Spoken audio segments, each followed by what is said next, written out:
Welcome into No Punt Intended, presented by Club Fantasy. And as you can see, the roles are reversed this week because I'm doing the intro and me, Josh Hudson, am hosting this week. And I know that was terrible English and I'm okay with it. With me, as always, Joe Zolo, Ryan Weiss, and our guest this week as we talk IDPs so that Joe doesn't divorce me, Jorge Edwards with Fantasy in Frames. What's up, brother?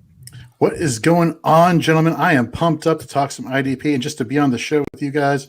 I've been watching you all for so long, and it's great, and I'm honored to be a part of the show today. I'd have you. Jorge, I'm sorry you had to hear that shitty intro that Josh had put together. He insisted he do it. Clearly he failed. No, it was perfect. It was perfect. I want to apologize.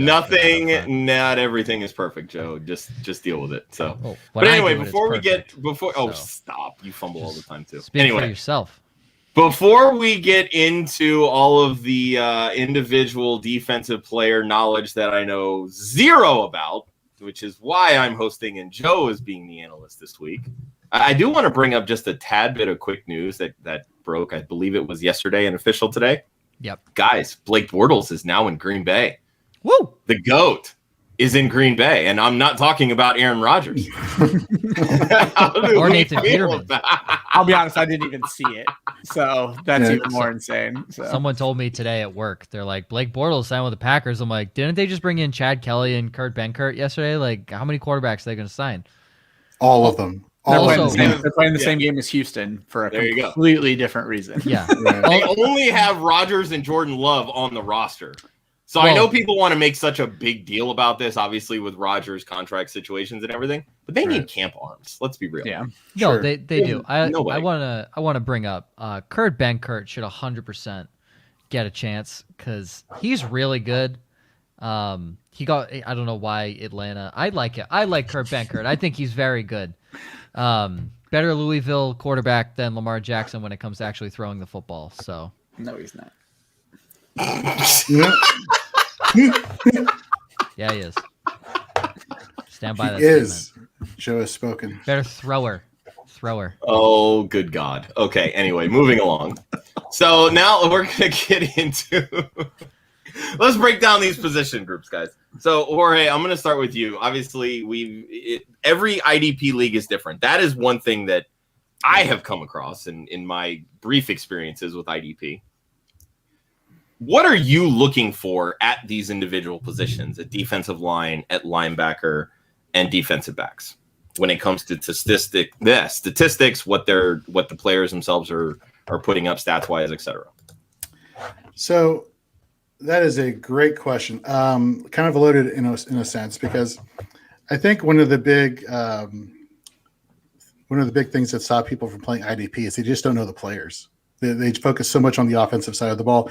So I thought, today coming into today's show, why don't I kind of do some comparisons, between offensive and defensive players? And I'll get to that in a little bit. But as far as defensive linemen, I am more of the person who cares more about edge rushers. So I don't want to limit myself to just defensive tackles, defensive ends. I want to maximize all these fantasy points that are out there for people to take advantage of. So and you hit it right on the head. There's not a uniform way of playing IDP fantasy football, which drives me nuts. There are several platforms that have their own way of doing it. Jordan Rains has IDP 123. Fantasy Pros has theirs, which is ironically just the same as ESPN's. Yes, ESPN does have an IDP rubric. And all these rubrics, what they have in common is they really maximize all the different, like I said, fantasy points that are out there for these positions to have. So, for example, for a defensive lineman or an edge rusher, I want somebody who not only applies, pressures, hits, hurries, quarterback knockdowns, but can also give me tackle numbers. So, for linebackers, it's all about the solo tackle numbers, all about the tackle numbers. For defensive backs, it's honestly for me, again, tackles. Tackles for IDP is where you make your floor. And I love everything above that, because for my notes, it literally says tackles.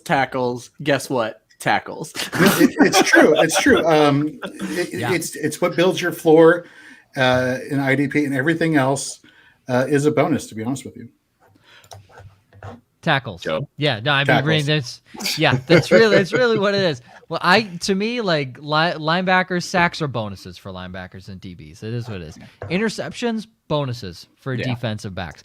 I'm almost exclusively looking at safeties. I almost never take a cornerback. I think there's maybe one or two in my top 15 rankings that we'll get to between myself and Jorge. That's because they're actually tackling cornerbacks that like to get in there and drop a shoulder. But on the defensive line, like guys that are just sack mongers don't. And again, unless you're in a sack heavy league, like I play in a league where sacks are 3 points and tackles are 2 points. I'm going tackles all day. I don't care about sack. I'm going tackles all day. If you get 2 tackles instead of 1 sack, like you're making more points at that point. But there's also some leagues that I play in where tackles are 2 points and a sack is 6. So at that point, you're going to lean heavier, which Jorge will get to in a sec. You're going to lean heavier towards a guy like TJ Watt, who's going to get in the backfield probably 14 times and sack the quarterback. He's going to have less tackles than a guy maybe like Joey Bosa or DeMarcus Lawrence or even Jadeveon Clowney, some guy who's more of a run stuffer. But TJ Watt's going to score more points because those sack numbers are higher. But in a league where the sack point number and the tackle point number are pretty similar, there's no reason to go after a guy like TJ Watt, especially if he's listed as a linebacker. Never go after TJ Watt if you're in a league where tackles and sacks almost score the same, because TJ Watt is useless at that point. Yeah. Right. So those are things that I always like to bring up when it comes to IDPs. But tackles are king. I hope I'm not stepping on Jorge's toes, because I like this idea of you making comparisons later on to kind of the offensive side of the ball. But one of the things that really started clicking for me, and I'm not the IDP player that Joe or Jorge is, but I think that belt behind you says differently. No, but I've dabbled in IDP for 1/14 of the championship. Yeah. But no, I've dabbled in IDP for a while. Even my main home league, we added, and it's child's play, but just like a single IDP to try to get people more used to it. It's almost like the kicker, the tight end, but we have one IDP in there as well. But one of the things I noticed, and Joe, you said this perfectly, where sacks are a bonus, interceptions are a bonus.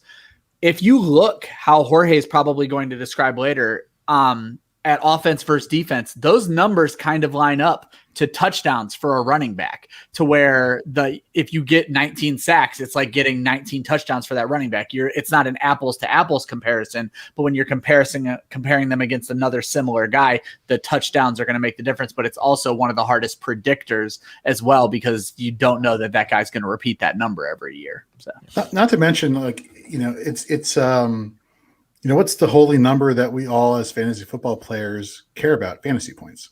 Yeah. And so, for the novice player, seeing or hearing, which offensive players correlate to defensive players in terms of fantasy points per game numbers, that goes a long way to like, oh, this person puts up as many points as DeAndre Hopkins. I should probably have him on my team. That's great. Or, they have as many points as second QB. Oh, I don't have to play Superflex. I could just throw in an IDP in there. It's IDP should hear. You want to know for a story? Words. Want to know a funny story? I have never played in an offense only fantasy football league. Wow. I have no idea what that. I don't know what that's like. You're missing out. I think he might want to flip that on you. I really, I'm being very serious. I have no idea what that's like. I love IDP because I appreciate both sides of the ball. Yeah. I like it when my quarterback's driving down the field and trying to get a touchdown, or a running back's trying to break off a big run. I also like it when my defense has to hold on that 3rd and 1, 4th and goal. I want to know my defensive linemen who are getting those sacks. I want to know those linebackers who are just crushing running backs. And look, we all love the Sean Taylor hit from the Pro Bowl of him lighting up the punter way back when. Yeah. May he rest in peace. We love seeing those safeties just go after basically everybody. So if you have an appreciation for the game of football, you're going to love playing an IDP. One thing I want to throw out, because Jorge, you really kind of hit the nail on the head where some people are almost intimidated to get involved in IDP. One of the things that really, so I've been, like I said, playing some form of IDP for probably 13 years now. One of the things that really threw me off at first was the injury report was not as well done for defensive players as it was for offensive players, to where I wouldn't find out until a game had already started that one of my guys wasn't playing that game. And I feel like the media has finally started to turn on that a little, that information's more readily available, and fantasy sites that cater to IDP are more quick with that information, where that wasn't always the case back then. There weren't a lot of great fantasy sites that catered to IDP. So it felt like there was an initial buy-in to where if there were people who dabbled in IDP 10 years ago, they might be scared off from something that's no longer the case, where the information's much more readily available now. Absolutely. That's a fair assessment, because I'm fairly certain it's been 10 plus years since the last time I played in an IDP league. So yeah. Well, hopefully that changes very, very soon. Good to know. You should get back into it. Like adding it into the Dynasty League. I don't know. See, I kind of like the idea of going out on top, because the last IDP league I was in, I won the championship. So I kind of like that on my mantle. Like I say, hey, so I need a second belt to balance this thing out. So I'm going to go ahead and win one more. Oh, I'm sorry. Do Yoda and Darth Vader, they don't balance out the belt? I mean, technically, they balance it out. They balance out each other. Yeah, exactly. Say. Exactly. Yeah. Is that Lando back there too? Of course it is. Of course it is. If you need a Mando, call Lando. Yes. All right. So as you guys head into your drafts, and Jorge, I'll start with you. Give me one guy that you are not leaving your draft without, whether it's because you just love him as a player, or it's because they are the ultimate dynamo in terms of fantasy points for you. So for me, when I'm looking at IDP, it's the same thing I'm looking at when I'm looking at an offensive player. I want consistency. Shout out to Bob Long, Mr. Consistency himself. So if I'm looking at a player that's been really consistent, or at least two players that have been really consistent, one is strong safety Jordan Poyer for the Buffalo Bills, tackle machine, crowds the line of scrimmage, gets top in the 5 backfield. safety in the league, baby. He is. He's a fantastic player. And the other one is maybe not as well known. He's a linebacker, Zach Cunningham of the Houston Texans. Yep. Especially this season, as bad as Houston is projected to be, the defense is going to be on the field for a long time. So he's going to have plenty of opportunity to rack up those tackle numbers. I believe he had the most combined tackles in the entire league last year on defense. He did. Those two are the model of consistency for me in IDP, and I'm not walking away without at least one of them. The Houston. I just want to say it hurts my soul when you say Jordan Poyer, because he was drafted by the Eagles and they immediately gave up on him. Mm-mm. Yeah, for Jalen Mills. That's fantastic. Yeah. Well, Jalen Mills just flat out sucks. Yeah. Sorry. But Jalen Mills. There's a difference. They chose Jalen Mills over Jordan Poyer. Yeah, I say he's just pouring salt in that one. Yeah. Well, didn't Mills start as a cornerback, but he was a safety in college? Well, technically, so did Poyer. Poyer was a corner too. Right. Yeah. Before he moved to safety. So yeah, there's that. Devin McCourty was a corner before he moved to safety. So was Malcolm Jenkins. Yeah. Wow, it's weird. 3 of those guys are great, and then there's Jalen Mills. Weird. But knowing Bill Belichick, watch he find a way to unleash his true Jalen Mills gonna have a Pro Bowl season, Jorge. Oh yeah, exactly. Season. Oh yeah. Patrick Chung just great. So that's gonna be Adrian Phillips' role, my friend. That's gonna be the Adrian Phillips role or Kyle Duggar role. So Jalen Mills is gonna feel more like, I feel like, more Devin McCourty style thing, or maybe they run him at slot corner. Who knows? I don't really know. Stay away from Jalen Mills. There's your first defensive. Yeah, exactly. Just before I dive into my one guy, the Houston defense consists of Zach Cunningham, and that is it. And 10 Jags. That's it. Up till last week, I was 100% on board with what you just said. But they did pick up Neville Hewitt from the New York Jets a couple days ago, and he's one of another big he's really IDP good. linebackers, high volume tackler. Again, what is IDP? What it matters in IDP? Tackles. So last year, the Texans had Zach Cunningham and Terrell Adams, who's now in Buffalo. Both were able to produce LB1 numbers when it comes to tackle volume. I see no reason why Neville Hewitt can't slide into that role for Houston and be another viable person if you can't get Zach Cunningham early in your drafts. Yep. My one guy is Aaron Donald. I don't care. He could score 70 points. I want Aaron Donald on my team. I don't care. It's Aaron Donald. He's the best defensive player in the league, bar none. It's not even close. He will probably go down as a top 3 defensive tackle of all time. He might go down as the top 3 defensive player of all time. Yeah. Do you see his workouts? It's ridiculous. It's absurd. Crazy. It's absurd. I don't want to go as far as top 3 defensive players of all time. I preface that with might. No, There's sure, and that's why that. he's going to go down as top 3 at his position because, like, to me, like guys who are just leaps and bounds ahead of him, Bruce Smith, Deacon Jones, and Lawrence Taylor right off the bat. Like he didn't even touch those guys right now. But he could very well get there. Aaron Donald is an absolute nutcase on the defensive line. I love Aaron Donald. I almost never leave a draft without him. One guy that is like for real, that like Aaron Donald could end up at 1 or could end up at 10. Either way, you're going to get a defensive lineman 1 out of Aaron Donald. I don't think there's any doubt there. Yeah. It's just, do you take him in the 6th round or the 10th round if he falls?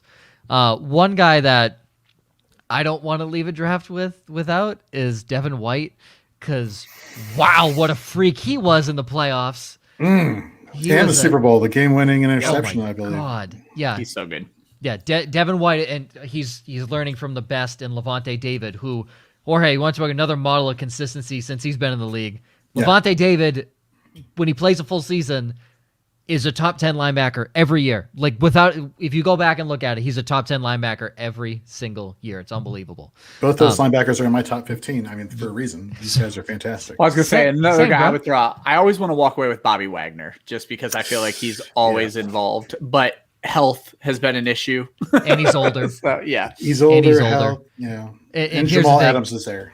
Yeah. Us old guys got to stick together, okay? That's right. Hey. Show some love. I love Bobby Wagner. I had him at 2 in my rankings, and then I found out that there's 7 other younger linebackers that are better.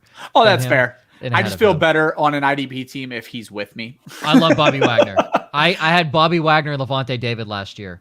I'm sure we're going to talk about him a ton later because I have questions surrounding him. But another guy, because I felt like I stole him in Jorge's charity tournament last year, Chase Young, I got way later than I should have been able to. And I think that defense is going to improve by leaps and bounds. So if I am in a sack-heavy league, I want to make sure I'm walking away with Chase Young this season. Yes.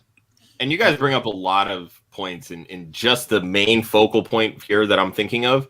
Know your league settings. Yes. Because all like defensive linemen, not all of them are going to get a ton of tackles, but they might get sacks. And if your league scores more for sacks, that's a bonus that you guys were talking about earlier. So Correct. I stress it every year, even in offense only leagues, know your scoring settings. It's very important.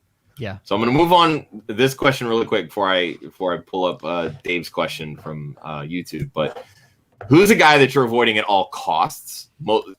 I'll just throw out a name like a Jadeveon Clowney. We talk about all the time how he's known for literally one big hit, and he's probably one of the most overrated players just because of his name. So who are some of those guys that you're avoiding in fantasy because of that particular reason? Him. Jadeveon Clowney. Me? Jadeveon Clowney. And Ryan. I'm avoiding Ryan at all costs in fantasy football. Yeah. I have no ACL. No value. Zero value. Or meniscus in my right knee. Yeah, I have no leverage this season. Yeah. So for me, it's Cameron Jordan. He's probably one of the more well-known defensive linemen for the New Orleans Saints. He had his time in IDP circles, but that is a long time ago. And there's a lot of younger options, a lot of more athletic options you can get using IDP 1-2-3 scoring. He was averaging about 11.3 fantasy points per game, which is like when we're looking at overall, rankings of people in terms of fantasy points per game, he's around the Robert Tonyan area. You can do a lot better than getting a person at defensive line than Robert Tonyan, the tight end. So Tonyan was a top 5 tight end last year. Sure, but I'm totally throwing salt on the wound. Yeah, don't let him drag you in. He knows how bad tight ends are. Okay, just checking. Okay. We literally say on the show it's Travis Kelce, George Kittle, Darren Waller in the field. Like that's yeah. If you don't get those 3, you're shit out of luck. All right. Well, unless you stream correctly. Unless you stream, that is true. Or Kyle Pitts, because apparently he's worth like 10 children at this point, because good Lord. Oh, Tim Tebow's worth a future pick in Dynasty Leagues. Did you know that? Watch him win somebody a championship this year and Fucking the world Tim go Tebow. nuts. And the worst part is it's going to be on like some H-back end around pass where he's going to throw a touchdown pass to somebody. Yeah. Are you kidding me? It's going to sail into the stands. Let's be real here. What's the Vegas odds on Tim Tebow throwing a touchdown before Trevor Lawrence? What are the odds? I don't know, Joe. You are the betting guy. Zero. Tell me. Because I would put so much money on Tim Tebow throwing a touchdown before Trevor Lawrence. No. You want to know why? Urban Meyer's a fucking moron. This move looks Not wrong really there. bad. This move looks really It's bad. terrible. But, yeah. But I I agree with Jorge ahead, on what he said. And also one quick one. Jorge, I know he's in your top 10 for D lineman, but I feel like Leonard Williams is going to shit his pants this year because that just feels like a Leonard Williams move. he got his contract. Yeah. Yeah, that feels like a Leonard Williams move. Definitely. Do you want me to comment on Leonard Williams? Because I have thoughts. Go. Okay. Yeah. Please.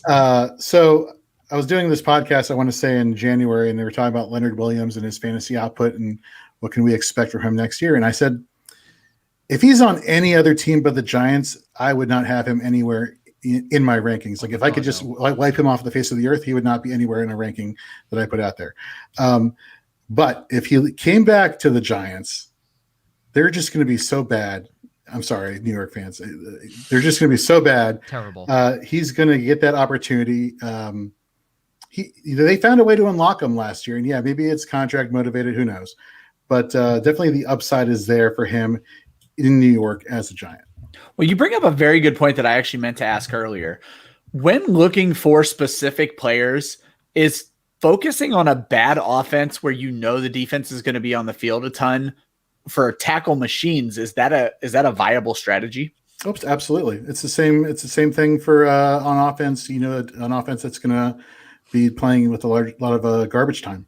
You know, you want to get those guys. You want the opportunity. The people who are on the field the most, those are the people that you want to target in your drafts and IDP. Makes a lot of sense. Yep. All right, so I want to bring up Dave's question over on YouTube. Dave from Fantasy Go, we love you, buddy.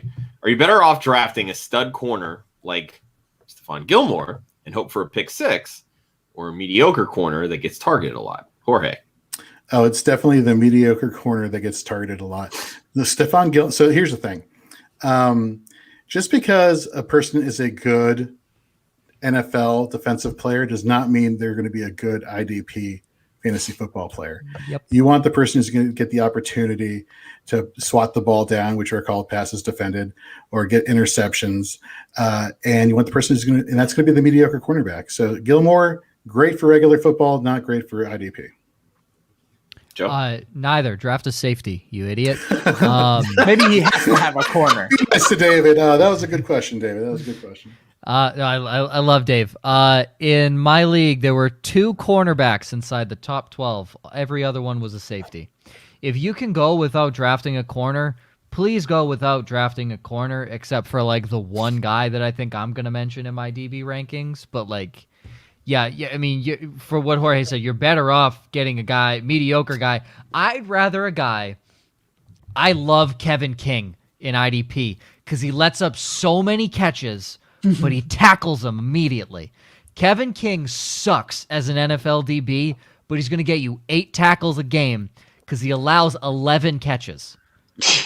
Well, that's right there. That's with, the DB you want. That is. He's not wrong. And that's right up there with Mike Bauer of the Dynasty Rewind. His favorite player of the Eagles was Nate Gary last year because he would just let all these receptions happen, but boom, he was right there to rack up those tackle numbers. Yep. And that's what you want in IDP. There's one stat I love that Corey Littleton played. Corey Littleton was man-to-man on Alvin Kamara in the NFC Championship 2 or 3 years ago before the Rams went to the Super Bowl and eventually lost to the Pats. Corey Littleton was covering Alvin Kamara. Kamara had 11 catches. Corey Littleton had 11 solo tackles. Yeah. Corey Littleton is not an elite middle linebacker, but if Corey Littleton's going to be covering Alvin Kamara, you know Kamara's going to catch it. Littleton's then going to tackle him. That's 22 points in a league if you're 2 points per solo tackle. Right. That's nuts. Like, that's nuts. Just for playing your position poorly. He didn't even play it well. He played it poorly. That's what I love about IDP. You could be the shittiest defensive player and still be good. You cannot be a shitty receiver and still be good in fantasy football. That is impossible to do. Very You true. can be a shitty running back and still be viable in fantasy. That's a fact. This is because true. Your offensive line weighs in. That's a fact. That's what I said. Receiver, Joshua. Said receiver. All right, now let's get into some rankings. So, Joe, obviously you filled out this sheet this week because I know shit about IDP. So, last year we did the exact same thing when we had Joe Redeman on with us. So, we're going to go through top 15 rankings for defensive linemen, linebackers, and DBs. And just going through and looking at this, I can tell that both of you guys work on completely different scoring systems. So this is I'm going to start with Jorge's top 15 at defensive lineman with TJ Watt at 1, who he prefaces has defensive lineman and linebacker eligibility. 2 is Myles Garrett. 3, Nick Bosa. 4, Chase Young. 5, Joey Bosa. 6, Danielle Hunter. 7, Jason Pierre-Paul. 8, Leonard Williams. 9, Shaq Barrett, also with dual eligibility. 10, Aaron Donald. 11, DeForest Buckner. 12, Montez Sweat. 13, Sam Hubbard. Matt Judon at 14, and Romeo Okwara to round out his top 15. Over to Joe. His favorite player, Aaron Donald, number 1. Myles Garrett at 2. Chase Young at 3. Nick Bosa, Danielle Hunter, DeForest Buckner. Joey Bosa, DeMarcus Lawrence at 8. Sam Hubbard, Stephon Tuitt, Brian Burns at 11. JJ Watt at 12. Jerry Tillery at 13. Shaq Barrett at 14. And one of Joe's main sleepers this year on IDP, Dalvin Tomlinson at 15 to round it out. So, Jorge, I'm going to start with you because Joe left your number 1 guy completely off of his list. Make the case for TJ Watt at defensive lineman 1.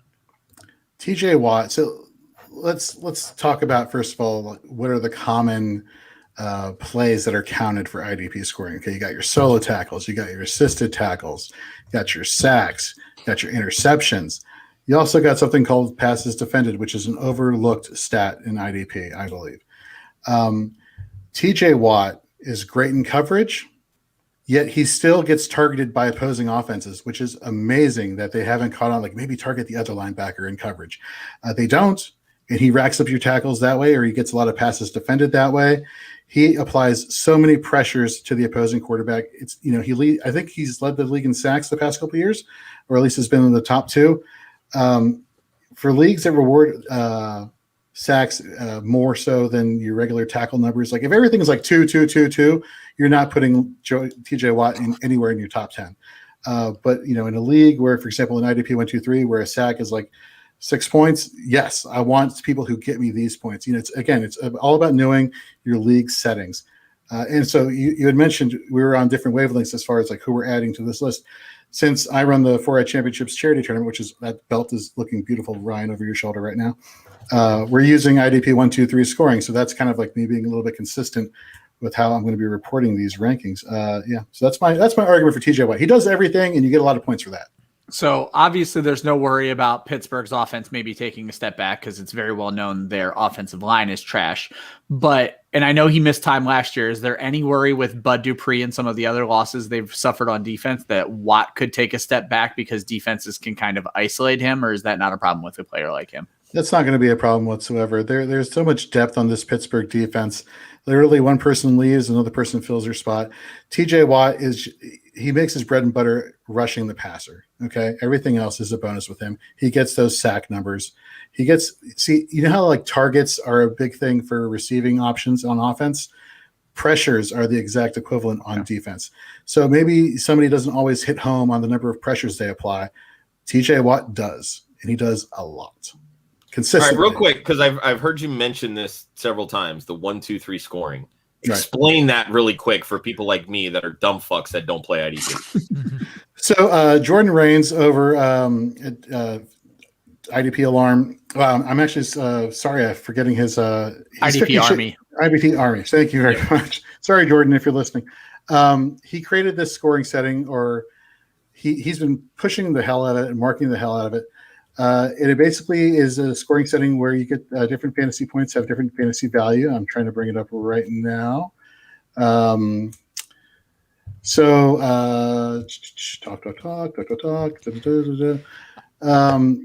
It's a great scoring setting. It's like the equivalent of PPR on defense. So if you're playing in an IDP league / offense league that utilizes IDP 1, 2, 3 scoring, it's best to use your offensive scoring as a PPR. So, for example, 1 point, quarterback hits and assisted tackles. 2 points, solo tackles, tackles for a loss. 3 points, forced fumbles, fumble recovery, a safety, passes defense, a blocked kick, something that's overlooked in special teams.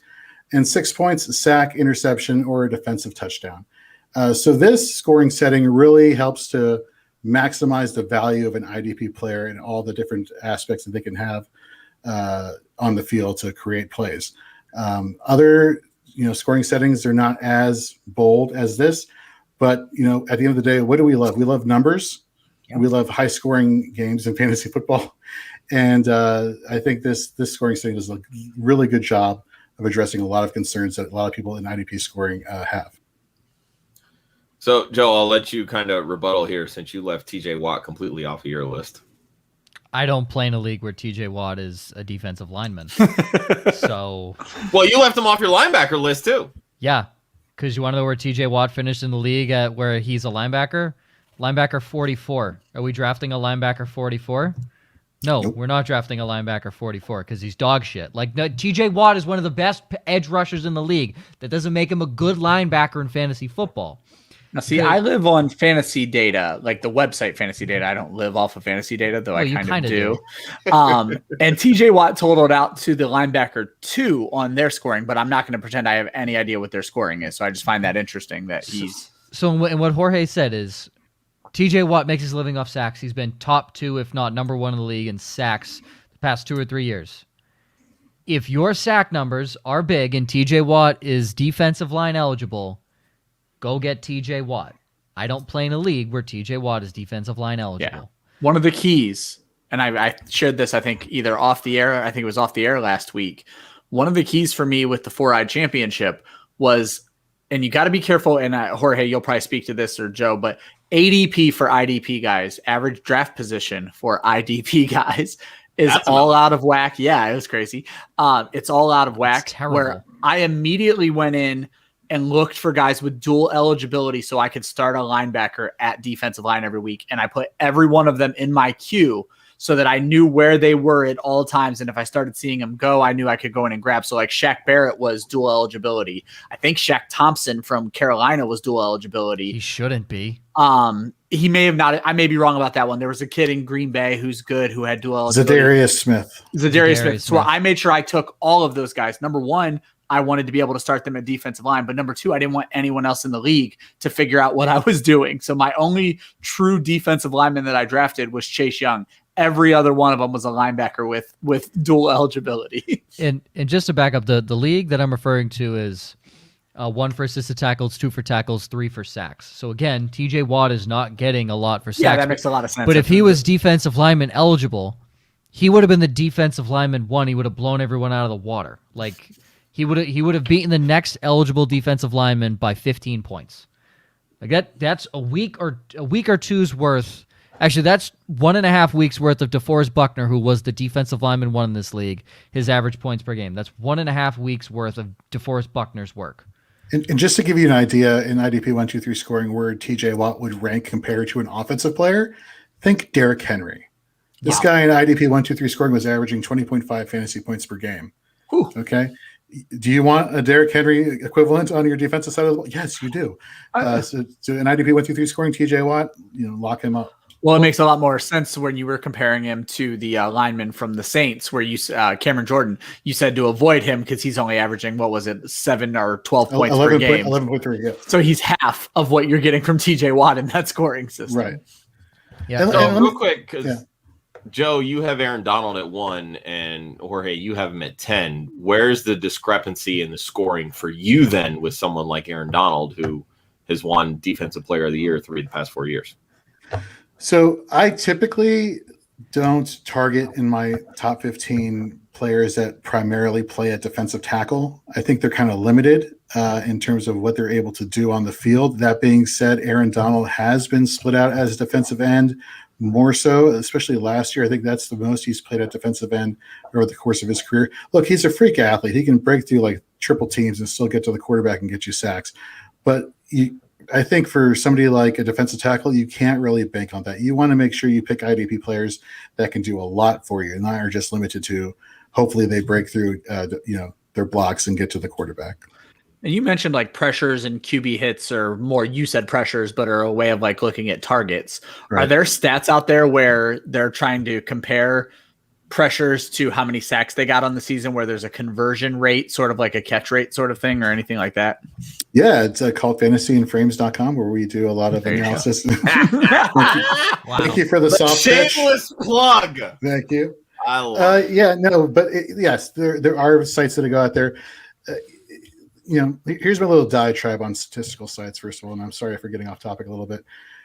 Go to these sites knowing what you're looking for. Know what information they are actually giving you versus what you're hoping that they're giving you. So Pro Football Focus is a great site, for example, but you'll notice some of their statistical numbers don't match what you'll see on a fantasy data or a Pro Football Reference, and you're like, well, why are these numbers counted a certain way? It's because they're judging plays on a certain way. Yeah. So be careful about how you approach that when you're doing your analysis or just looking up that information. But it is good to know if you're looking at PFF, just on what they're grading these players to do, that there is a correlation between pressures and sacks. There is a correlation between the pressures and fantasy points. Now, I'm not going to say everybody who gets a ton of pressures is going to get you a lot of sacks or get you a lot of fantasy points. That's not everybody can be Michael Jordan. That's a horrible example, but you get where I'm going with that. Yeah. Not everybody can be TJ Watt or Myles Garrett. Let's put it like that. But there's definitely some correlation there. And just like an offense, you could have all the chips lined up and stacked in your favor. You have the right matchups. You have the right offensive player going against you. Sometimes it doesn't work out for you. But that's fantasy football. That's gambling. That's everything. But more often than not, there is a correlation between the two. I want to say, I have to unzip my pants when I talk about Aaron Donald. So that's the only reason he's at 1. That's a good reason. That's a good reason. Do I in my heart of hearts want him to be 1? Of course, yes. In my head, realistically, he's probably like 6 or 7. Realistically, I think he's probably 6 or 7. But I will forever put him at 1 because he best defensive player in the league. I put him there. If not, my 1 would be Myles Garrett. Yes, he's a sack guy, but Myles Garrett does everything. And just quickly on Jorge's point for the pressure percentage, quarterback pressure percentage, out of the top 5 guys in like the last 5 years, all of them, like Myles Garrett, I believe Aaron Donald is in there. All those guys have been top fantasy IDP options. You want to know the one guy who isn't? Jadeveon Clowney, because he can't convert a fucking sack. Or stay on the field because due to health reasons or whatever reasons. It's like he's Jadeveon Clowney. Like, I cannot stress to you enough. Don't draft that dumbass. He's not good at football. He would be a freaking Hall of Famer in the 80s, but he can't sack the quarterback. He cannot. He'll pressure them. Great football player. Can't convert the sack.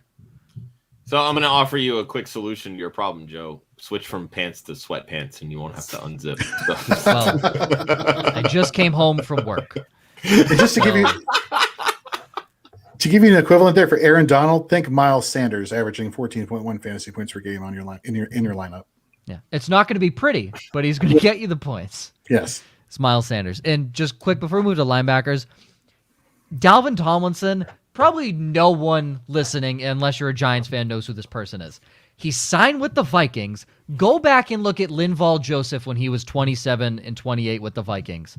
Because it was 2 Pro Bowl seasons where he put up over 66 tackles in both seasons. Oh, and had career highs. Only 2 years he's been to the Pro Bowl under Mike Zimmer. I'm just saying, Dalvin Tomlinson's built the exact same way. He had a career year in New York last year, and so obviously they're capitalizing on that. So, and that defensive line for Minnesota, it needs help. So I'm not, I'm not hating it. Comes back, especially with Danielle Hunter coming back. Danielle Hunter comes back, so there's going to be no attention paid towards Dalvin Tomlinson. Which, by the way, speaking of Danielle Hunter and his ability to get to the quarterback, in 2019, which was his last full season, he was averaging 17.1 fantasy points per game. Okay, he's fucking nuts. That's Alvin Kamara level. Okay, that's how talented he is from a defensive standpoint. In my league, he was the defensive lineman 1 for 3 straight years. Yeah, and it wasn't even close. Danielle Hunter's a beast. All right. Let's move on over to the linebackers. So, Jorge, I'll start with yours here. Okay. We got Darius Leonard at 1, which I love that both of you guys have your top 2 the exact same. So that means we're on some sort of level wavelength here on scoring. Leonard at 1, Devin White at 2, Zach Cunningham 3, Roquan Smith, Blake Martinez, Eric Kendricks, Joe Schobert, however the fuck you call it. Schobert, sure. It tells you how much I pay attention to. It's like Sherbert, but I was literally about to say Sherbert. It's like Sherbert, but you want to show it off. There you go. 8 is Fred Warner. 9, Jalen Smith. 10, you actually spelled out the full name. Foyesade Oluokun? Foyesade Oluokun, baby. There you go. Okay, there you go. Because Joe, you shortened it. So there you go. Yeah, that's how it is on most sites. Yeah, they don't spell it the full 11 Bobby Wagner, 12 Jayon Brown, 13 Levante David, 14 Deion Jones, and Neville Hewitt rounding out your top 15. Joe's top 15, Darius Leonard, Devin White, Fred Warner, Blake Martinez, Zach Cunningham, Foy Oluokun, Joe Schobert. Excuse me. 8, Bobby Wagner. 9, Roquan Smith. 10, Tremaine Edmonds. 11, Eric Kendricks, Miles Jack, Deion Jones, Levante David, and Jalen Smith rounding out your top 15.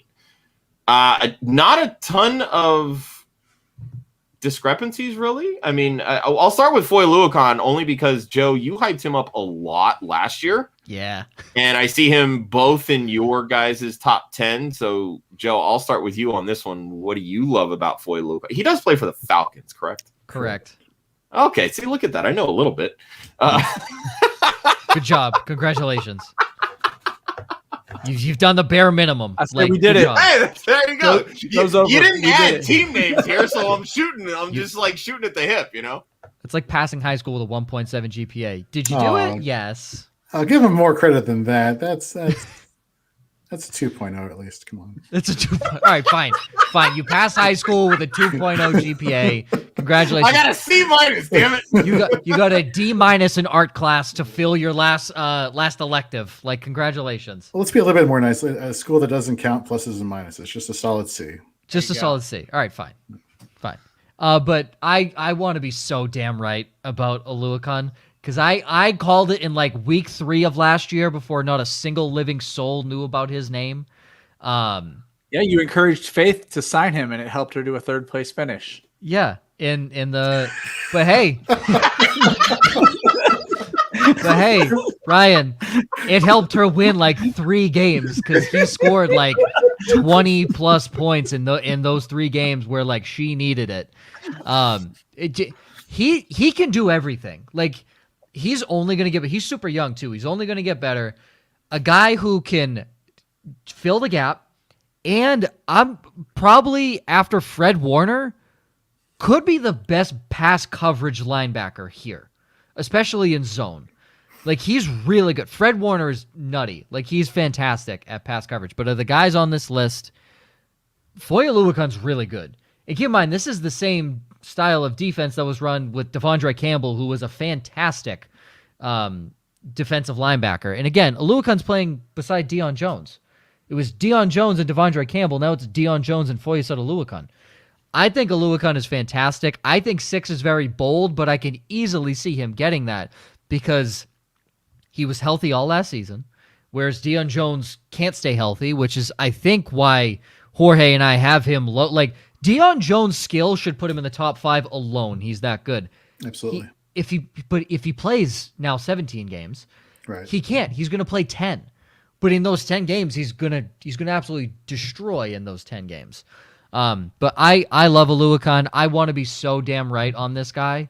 That's why he's that high for me. But I truly think he can hit that ceiling of 6. So it's an ego stroke for you. Got it. Oh, definitely an ego stroke. But also he can 100% hit that.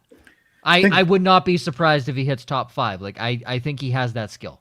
Think James Robinson from last year in terms of fantasy production. That's what he can do for you. So good. Love it. All right, Jorge. Make a case for Jayon Brown, and then tell me what the fuck team he plays for. He plays. Okay, I'll tell. He plays for the Tennessee Titans. Yep. Okay, he is a high tackle volume linebacker. He's not so much great in coverage, but he gets to the guy. He gets to the running back. He makes a lot of tackles. He got injured towards the end of last season. Yep. But think of him like a Keenan Allen. He was averaging 17.4 fantasy points per game in IDP 1-2-3 scoring. He's young. They re-signed him. The sky's the limit with Jayon Brown. And he's one of the most not well-known linebackers in the game of football in general, let alone in IDP. But you can snag him if you miss out on the elite linebackers in your drafts later on, and he's going to pay dividends. So since Sean here runs the show, I'm going to pull this up, Jorge, so you can plug your Fantasy and Frames tournament. Sean's never done IDP and would definitely like to. How about you tell him where he can sign up for one, Jorge? Sure. So it up too. If you head over to fantasyandframes.com, we have something called the Full Ride Championships Charity Tournament. We started it last year. It's a PPR /IDP 1-2-3 scoring tournament. It is a huge cluster of players, multiple flexes, IDP flexes, IDP individual positions, offensive positions. For offense, we're rewarding points for first downs and for both rushing, passing, and throwing, or passing, rushing, and receiving. Excuse me. Multiple charities here. We're basically spotting people money to donate to their charity of choice. Yeah. And so we have a GoFundMe set up where the money from that goes to the overall champions charity of choice. Ryan, I believe yours was the Women's Sports Foundation last year. If memory serves me correct. Each division winner, we're going to have 6 divisions, 72 people total. Each division winner is going to get money sent to their charity of choice. The second place finish based on win-loss record in each division is going to get money sent to their charity of choice. I'm actually announcing something relatively new here that hasn't gone on the site, but I made it official today. Hey, we got exclusives here, people. You got some news. People who actually stick with it and win their bracket, even though technically last year that would have counted for nothing. Yes. They're going to get some money donated to their charity of choice. Cool. That's very cool. And not to mention the overall champion gets a nice shiny belt. Like Ryan has right there. So it's all about charity. It's all about representing your charity, being involved, and you get to do it by playing fantasy football. There's a lot of resources out there for if you have questions about IDP. Obviously, I'll plug Fantasy and Frames and all the work we do there when it comes to IDP work. But don't be afraid of it. And really, just like regular fantasy football, just have fun with it. Enjoy football. I guarantee you, you'll have a different appreciation for the game of football if you play IDP. One thing that Jorge didn't mention that I'm going to throw out, I played in a lot of charity tournaments last year. I'm one of those people who can't say no when a charity's involved.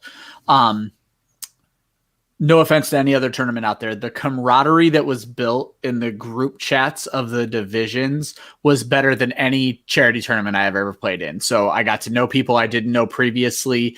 There was even, there were fans in the division. So it wasn't just analysts. So there was a good mix of analysts and fans. So they got to ask great questions. And what was really interesting, because IDP has some of the best ambassadors in fantasy football, we were helping each other essentially to beat us in the chat. Like, we were explaining things to these people who were intimidated by IDP, but everyone just wants you to love IDP. So they were being nice about it, to where it was 4 divisions last year, but my whole division felt like a team where we just wanted someone from our division to win the entire thing.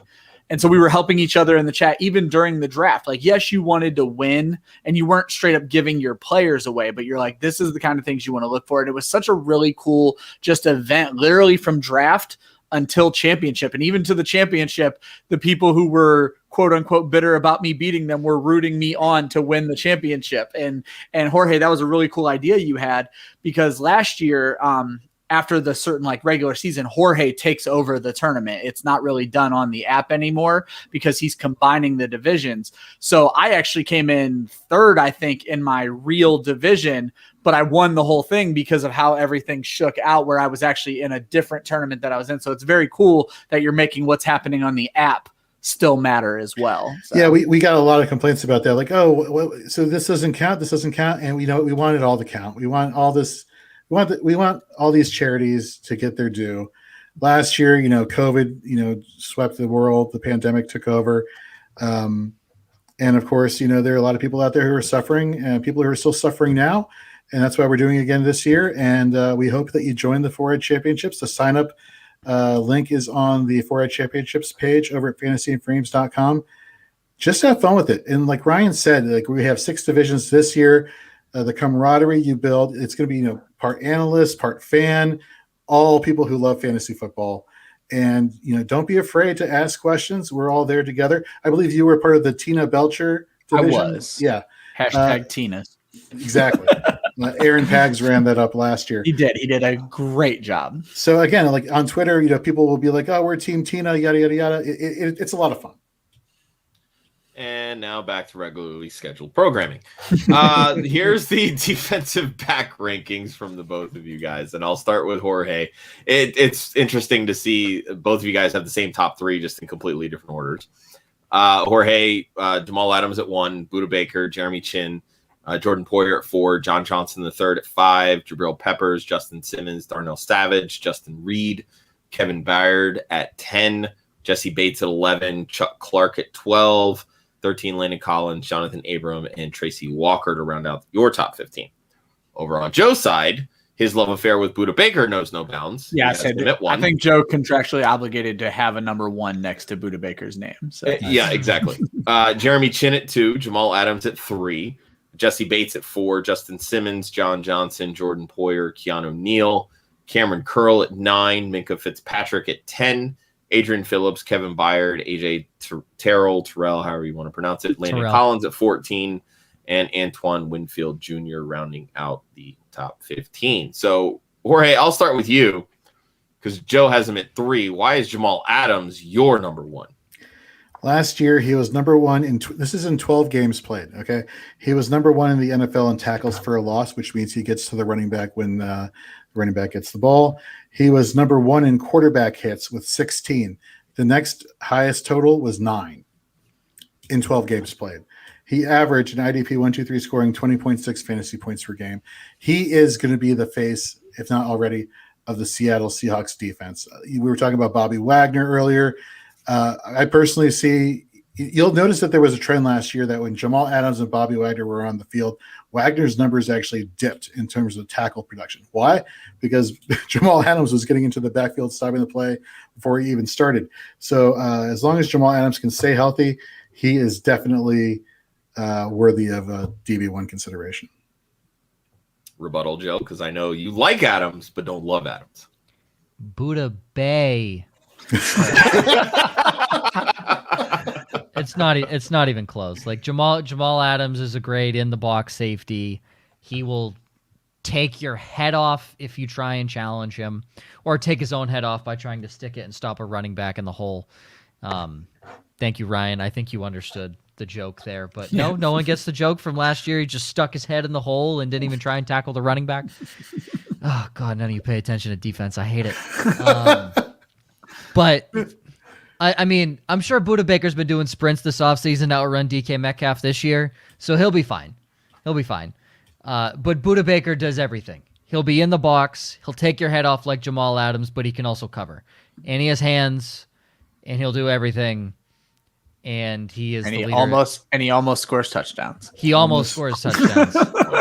But it's Budda Baker. Like Jamal Adams is not bad. If you get Jamal Adams fantasy, good job. Good job. You nailed it. You nailed the draft. Yeah. But Budda Baker for me, and it's unlike Aaron Donald, me wishing Aaron Donald would be 1 because he has the potential, but realistically it's 6 or 7. Budda Baker is 1, and that's not even a question in my opinion. So I'm going to bring up the 2 corners that you have on your list, which actually I'm only seeing 1 probably because I'm so numb to IDP that I don't know who the hell the second one is. It is only 1. You are correct. Okay. AJ Terrell at 13, or Terrell, again, however the fuck you want to pronounce it. So what does he do? Because again, I remember us kind of mocking this pick when the Falcons selected him in the first round 2 years ago. Why is AJ Terrell in your top 15 among defensive backs at a corner position, which you tend to shy away from?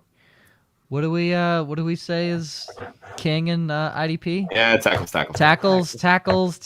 Guess who was DB2 or DB3 in my league last year? Malcolm Butler. Malcolm Butler sucks. But he gets tackles. He gets tackles. He gets tackles. Like that's all. He gets tackles. Like because he gives them so many receptions, right? Is that no, exactly. You're right. Exactly. But AJ Terrell actually like goes in the box and wants to tackle. He had 11 tackles in one game. What freaking corner do you know that has 11 solo tackles in one game? Oh, and he had 2 passes defensed on top of that. That's like 30 damn points. So from a corner, like AJ Terrell, like that's the only reason he's in there. AJ Terrell is in there. He had one good game. No, he had a lot of good games.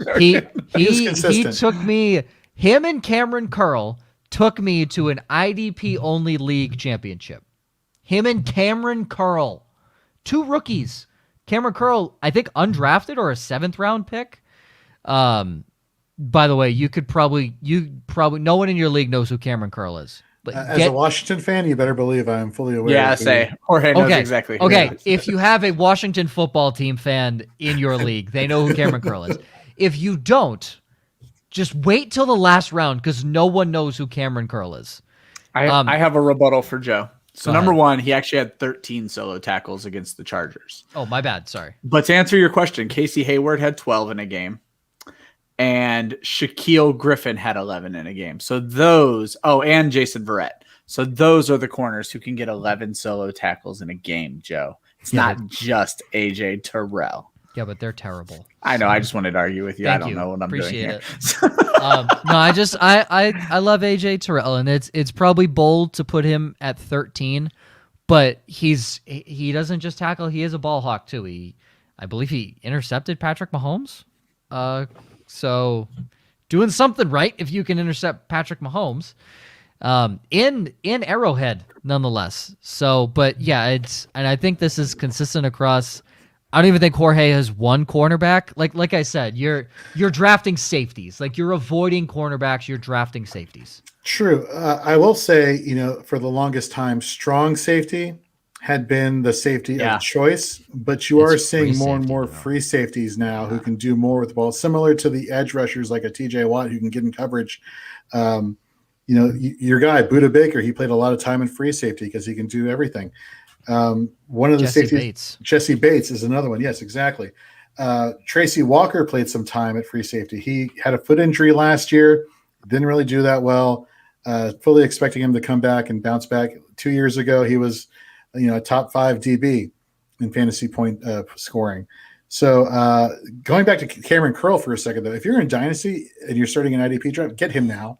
Yeah. Because Landon Collins' contract is easily escapable after this season, and something tells me that they're willing to invest in Cameron Curl and let Landon Collins walk. Oh, Jorge, I have Cameron Curl, Jesse Bates, and Justin Simmons. That's so fantastic. That is fantastic. Oh, yeah. That puts a tear in my eye. That's so good. You want to hear the linebackers? Zach Cunningham, Darius Leonard, and Fred Warner. And I got Micah Parsons in the draft. Oh, my God. Speaking of Fred Warner, if you miss out on Fred Warner, Dre Greenlaw of San Francisco is somebody who can put up just as good numbers, but he's going to be not drafted because people don't know about Dre Greenlaw. You can get him later in your drafts. And he was on the championship roster last year. There you go. Just keep plugging it, Ryan. Just keep plugging it. Sure. No, you got to keep up with your ego stroking. Come on, Joe. No, you brought up a big name for me, Joe, because one of the questions I had for you two was, are there any rookies worth watching immediately out of the gate? Because I do love Micah Parsons, but that linebacking course feels a little, and then everyone knows from our last 3 shows, I love Yamin Davis. Jamin Davis, baby. Jamin, I believe. Is it Jamin? You are the first person who even knows who he is, but he also ended up on your Washington football team, and that again could be slightly crowded. So either of those 2 guys, but are there any other guys out there I should be looking for as a rookie? Personally, I'm not gung-ho on any rookies this year. Micah Parsons is the best talent in the draft. It's not even close. But I'm not worried about Leighton Vander Esch in the slightest. And everyone laughed at me that I didn't put Leighton Vander Esch in my top 15 last year because, isn't Leighton Vander Esch the number 1 there? No, he can't stay healthy. That's why he's not in the top 15. I hesitated putting Jalen Smith in here in my top 15, but I felt that was a crime if I left him out because he did play somewhat well last year in fantasy. That's my issue is how are they going to use Micah Parsons? I don't know how he's going to be used in his rookie year. Right. And that's what gives you Isaiah Simmons was my 15 last year. And Cliff Kingsbury said, nope. Fuck you, Joe. We're not playing Isaiah Simmons. Why? You drafted him at 7, you moron. Why wouldn't you play him? So that's my big hesitation with Micah Parsons. I think Jamin Davis, he should have Jamin. I'm going with Jamin. I think it's Jamin. He has the starting role. John Bostic sucks. Jamin Davis has the starting role in Washington. That's no doubt to me.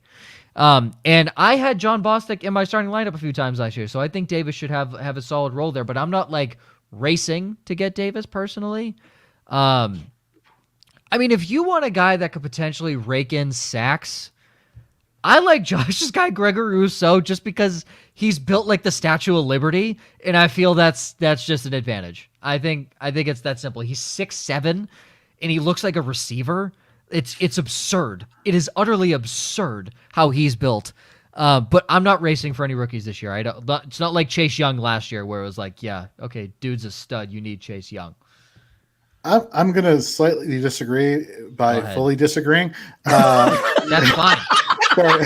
That's fine. Go for it. I think there are some names who are going to be sliding into starting roles that you should keep an eye on. Jamin Davis, let me be impartial here. I like him.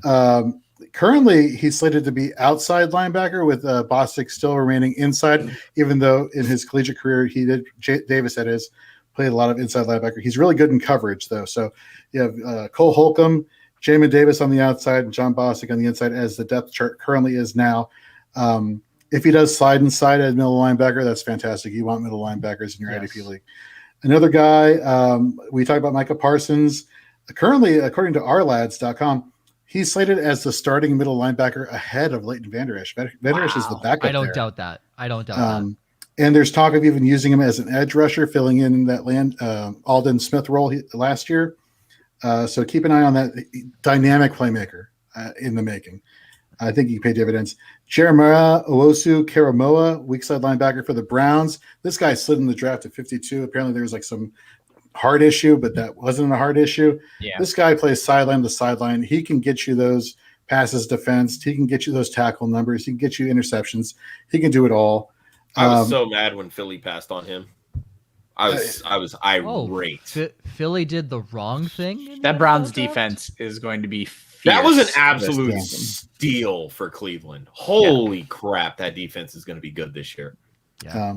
Just to round out the top, the last two, Richie Grant is going to be filling in for Keanu Neil in Atlanta. High motor, big tackle numbers. Again, what do you care about in IDP tackle numbers? Last one was a surprise for a lot of IDP people. Not this guy, so that's my humble brag, not this guy. Javon Holland, free safety for Miami. I think he has a chance to crack the starting role. You want to talk about like ball hawking skills. This guy can do it all at free safety. You look at what Miami does. They have normally 2 starting linebackers and 5 defensive backs. Well, you're not going to go against Xavier Howard. You're not going to throw the ball towards him. You're not going to throw the ball towards Byron Jones. You're not going to go after Eric Rowe. So you got to target somebody in the secondary. Javon Holland, I'm just saying, keep an eye out for him. Wow, Jorge, I tend to wholeheartedly disagree because I would go after Eric Rowe every day of the week. Are you kidding me? But Rowe plays more closer to the line of scrimmage. He's more of a box guy, I think. He's not so much well known for his coverage skills, per se. Yeah, he is not well known for his coverage skills because he gave up a touchdown to Alshon Jeffrey 2 minutes into the game in the Super Bowl, and then they wised up and put Stephon Gilmore on him, and Alshon Jeffrey was silent the rest of the game. But guess who wasn't silent? Whoever the fuck was on Eric Rowe, because he's terrible. He is awful. Can Isaiah Simmons bounce back?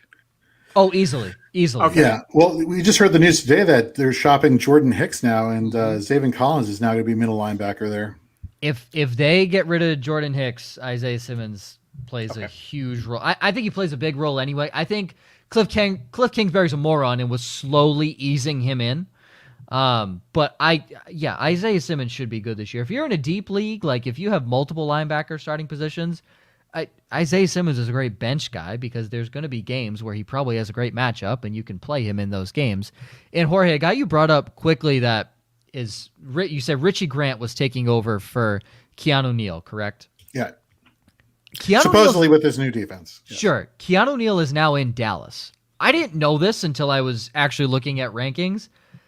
Another guy, Atlanta has been just plagued with injuries to great defensive players, and Keanu Neil is one of those players.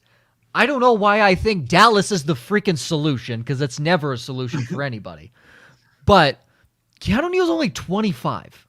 And if he can stay healthy, Keanu Neil is a legit safety, like top 5 safety in the NFL, top 10 in fantasy football.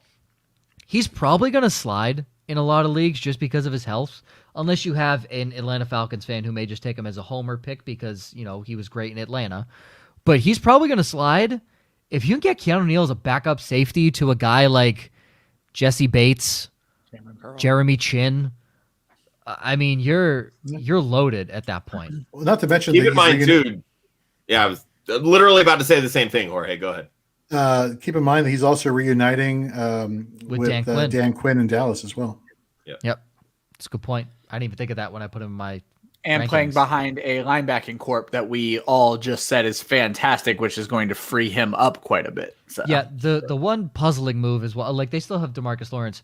Why the hell did they get rid of Antoine Woods? He was one of their best defensive linemen. I think he was a cap casualty, if I'm not mistaken. That would make sense. That he did have a big cap, and I'm not vouching for Antoine Woods to be a Pro Bowl defensive lineman, but he's a great disruptor, which then opens up guys like Keanu Neal and Jalen Smith and Micah Parsons and all those guys. There's a reason Jalen Smith was able to run by running backs in the backfield and not tackle them last year, is because Antoine Woods was getting double teamed. So that is a little bit of a worry for Jalen Smith this year. I'm not saying it's a huge worry because Jalen Smith has 4.4 speed, and he can catch up to anybody at any point. My worry is Jalen Smith's just blind half the game and doesn't know where the running back is. That's my biggest worry with Jalen Smith. It'll get your tackles. Go and get your tackles, baby. But, I mean, there was a guy who was Quan Alexander, Josh's favorite linebacker, who has no eyes when he plays the position. Quan Alexander was a top 5 linebacker for like 2 years, and he missed like 700 tackles. So it doesn't matter. They're going to be there on every play. But Jalen Smith just misses tackles. He just gets so many of them that he makes up for it. He's in on every play, so the ones he makes makes up for the ones he misses. Exactly. That's the thing. Let me give the Eagles fans, especially Josh, some love right now. I don't know if you can see, but I have a little mini helmet here. There it is, yeah. Peeking out in the background, corner. a little chrome Eagles mini helmet. That's just for you. You're not a true Washington football team fan if you got an Eagles helmet. I love mini helmets. I try and collect as many as possible. It's like an unhealthy addiction. My wife's like, do you like mini helmets? No, I mean, just the mini helmets, not the mini minis. Size doesn't matter, Jorge. Come on. 67 minutes. All right, there we go.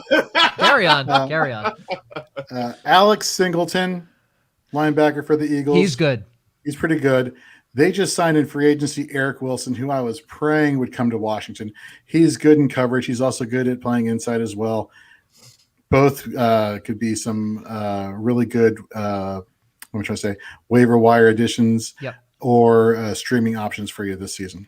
But before we wrap up, too, I want to give love to Sam Hubbard because there's a guy who Sam Hubbard goes under the radar because he doesn't do anything flashy. He just does everything right.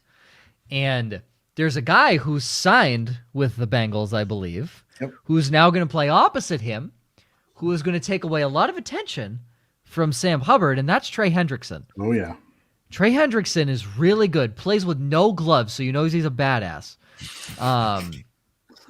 He's going to take a lot of attention away from Sam Hubbard, and that excites me for Hubbard because Hendrickson is more of the pass rusher. Hendrickson gets to the quarterback. Sam Hubbard runs stuffs very well, and when he's needed, will rush the quarterback very well. Now that he has a guy opposite him that is getting probably more attention than he is in the passing game, that's going to open up Sam Hubbard a lot.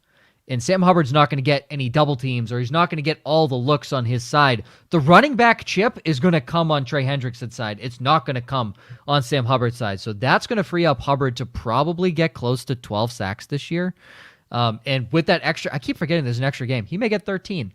That extra game is definitely going to add on more sacks, especially for guys like TJ Watt, Myles Garrett, the known ones. But for guys like Sam Hubbard, I'm very excited to see how Trey Hendrickson opens up Sam Hubbard's game this year. Not to mention Hubbard, I think, is only like 26. He's dumb young. Cosign. All right, so as we wrap up this show, I'm going to leave the two IDP experts here with a quick elevator pitch to convince people like me to give IDP a try. So, Jorge, the floor is yours. Do you like fun? Would be my first question. Damn it, Jorge! You used my line. My second question is: I don't like headaches, so just remember that. All right. Leave it like this. Do you enjoy watching football games? Yes. Because if the answer is yes, you'll want to play IDP. You trust me. You care about these defensive players. You just don't know their names. You care about the guys. Clearly, I've established that already throughout the show. So. Well, imagine if you have invested interest in them now. Trust me, you'll be watching these games a lot more closely. We have 17 games now. Again, that's just 17 weeks plus the playoffs. That's not a lot of time for us to enjoy the game of football, and every week counts and every week matters. Might as well just get the most out of it. Learn as much as you can about the game of football, and I trust me, you'll enjoy it a lot more. Joe? So what I like to say is that you're invested on both sides of the football, kind of like Jorge said. You're caring more about both sides. If you're a true fan, you already care about both sides, just like Jorge said. But now you're actually watching the specific guys on defense. And also, if you like points, your IDPs are scoring way more than your team defense. It's not even close. I mean, to be fair, I don't like the team defense position either, but go ahead. Continue. Good. This is not an anti-team defense show. Let's just it's not. It's not. But so in my Dynasty Startup League 12 team that we did, I convinced my friends to do IDPs. But what I did is I said, we'll test it out this year. We'll do one at each position, position group, defensive line, linebacker, and defensive backs. And we'll keep the team defenses in. Whichever you like more will be the format moving forward. If you want to keep them both, we'll keep them both. If you want to keep one or the other, we'll keep one or the other. So I think that's the way to get involved more, is still give people what they're used to, because everyone hates change, but then give them something a little new and say, look, draft a homer. Like, if you're an Eagles fan, fucking draft Alex Singleton. Who cares? Like, draft him. You draft Brandon Graham. Who cares? Like, make your league sack heavy and draft Brandon Graham. Draft that wouldn't help. Brandon Graham doesn't get sacks. Okay, draft Fletcher Cox. I don't know, Josh. Get a better defense. Your team sucks. Like, I don't know what to tell you. But draft a homer pick. Like, you're a Rams fan? Fucking draft Aaron Donald. Draft John Johnson. They have like 7 studs on that defense you can plug in. John Johnson is a proud Cleveland Brown now and a part of that. Yeah. Oh, damn. That defense is nasty. They brought over Troy Hill also. Yeah, we went 72 minutes on an IDP show that you profess to be an expert in, and you didn't know Homeboy changed teams. You've just cost us the validity of this show, Joe. For those who play team defense, Cleveland, though they are going to have a tough schedule this year, Cleveland is going to be a team defense worth having on your team. I think Washington right now stats out as my number 1 team defense. Cleveland's about 5 because of their schedule, but those are 2 defenses that are going to go overlooked in drafts, and don't be that guy. Do you like sacks? Because Washington's going to get plenty of them. Yeah. We were talking about defensive tackles a little bit earlier, not getting enough love. Daron Payne just signed an extension with Washington. Daron Payne. Him, Chase Young, Jonathan Sweat, Allen. All these guys are great football players, and all of them could be really good IDP players. Yeah. If you're in tackle-heavy leagues, Jonathan Allen and Daron Payne. If you're in sack-heavy leagues, Chase Young, Montez Sweat.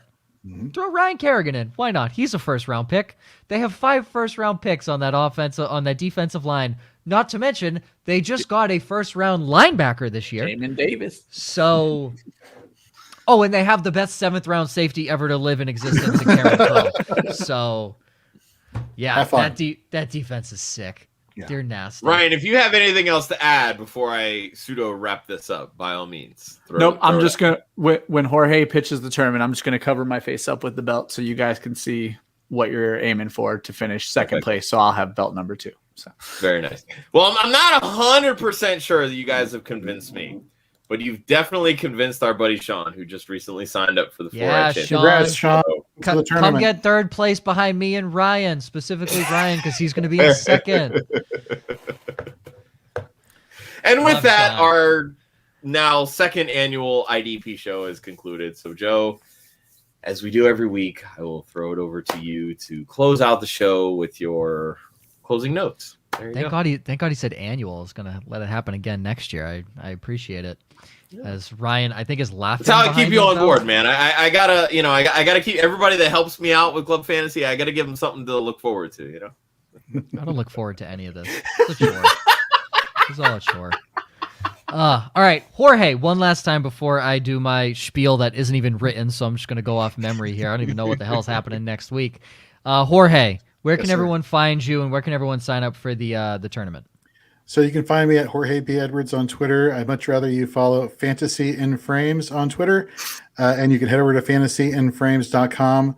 Click on the 4-Ed Championships banner. We lay out everything from scoring to positions to which divisions are there.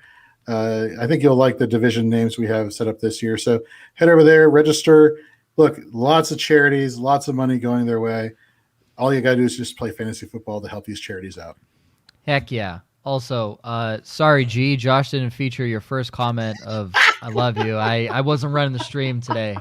So appreciate you, G. That's my younger brother. So appreciate you. What is he now? 3-4 weeks away from graduating high school. So congratulations. Yeah, I mean, Wyndham High School is not the most,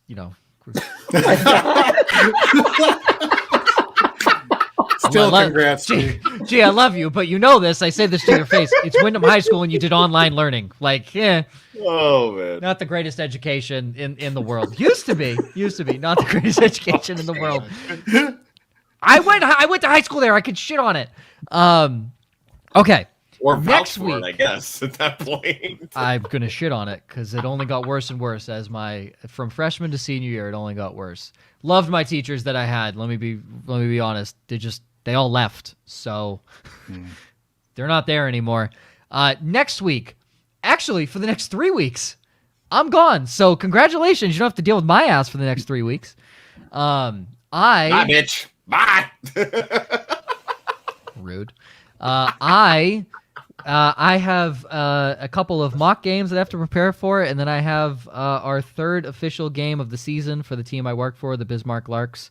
So it is a summer collegiate team that I work for up in Bismarck here, so I will be MIA for the next 3 weeks, dealing with preparing for the season. But next week, we have 3 gentlemen replacing me from the Fantasy Whisperers. They'll be joining us for a live mock draft, correct? Correct. Going to be a lot of fun, and G can confirm it has gone downhill. So I am not spewing shit out of my ass. I am spewing it directly out of my mouth. So next week, Fantasy Frames, and then the 2 weeks after that, oh baby, do we have a treat for you. Mr. Hutchinson Brown is going to be the host and replacing me for those 2 weeks. I don't know what the hell you guys are going to talk about in those weeks because I haven't looked at the show sheets yet. A Look Inside series begins. Oh my God, those dope graphics that I made? Oh yeah, buddy. Yeah, for those awesome graphics that myself and Maggie have created. But those will be the 2 weeks after that with Hutch as your host. But next week, come back, same time, same place. Fantasy Whispers mock draft. Going to be a lot of fun.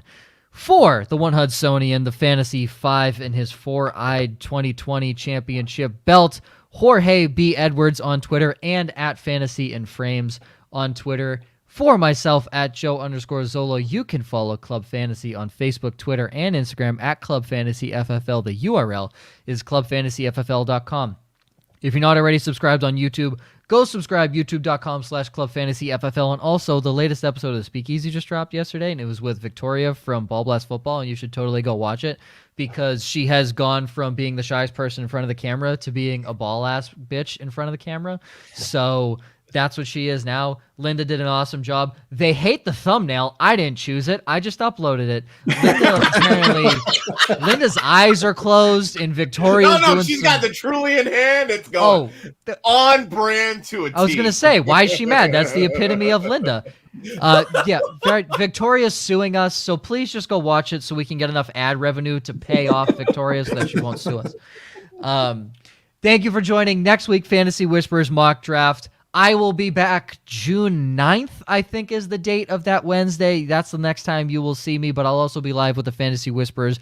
Not this Friday, next Friday. We will see you